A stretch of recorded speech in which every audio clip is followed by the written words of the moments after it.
Hi guys, kanina may dumating na parcel, mga 5 yata, 5 o di kaya 6 na parcel ang dumating sa akin. Ang una ay ito, Manuka. Tingnan nyo nga, Manuka honey multifloral Manuka honey multifloral 40 mgo. Ay, hindi ko maintindihan kung ano itong mgo. Tested certified multifloral. Aywan ko, hindi ko maintindihan kung bakit mahal. Napakamahal nito. Ito maliit lang, oh. Ano to? 500 grams net, no? 500 grams net. Pero ang nabayad ko nito ay ano? 1,047. Pero syempre nag-order ako dahil alam kong ano daw ito, maraming benefits ba, kaya napakamahal. Subukan ko lang ba. Tapos ito,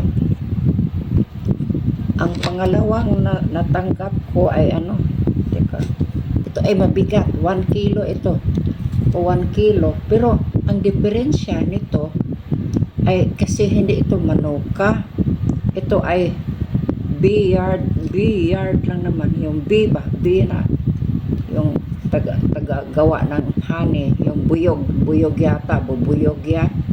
Oo, the B-yard, from the B-yard. Tapos may mga pang ano pa sila dito, may parang may mga certification na tunay na mga guarantee ba. O ganyan, oh. Ano ito? Medyo kung ikumpara mo kaysa dito, mas mura itong 1 kilo kasi itong 1 kilo ay 1,298 ang ano ko, nabayad ko. O pero 1 kilo din naman ito. Pero ito ay 500 grams, 1,047. Kunti lang, pero mas ano to, mas maraming benefits ito. Pero syempre nag-order na rin ako nito kasi gusto ko rin umiinom, subukan yung hindi ko pa nasubukan ba.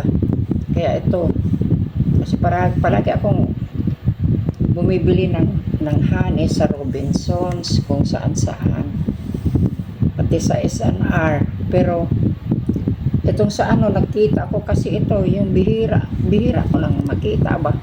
Tapos nagustuhan kong orderin, kaya ito na siya, oh. Sana makakuha din ako ng mga benepisyo niyan, no?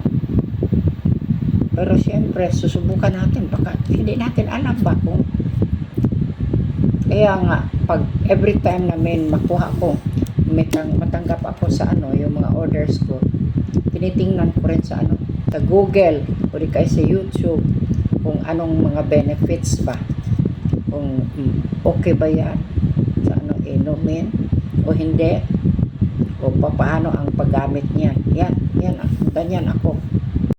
So hanggang dito na lang ako guys. Thank you for watching.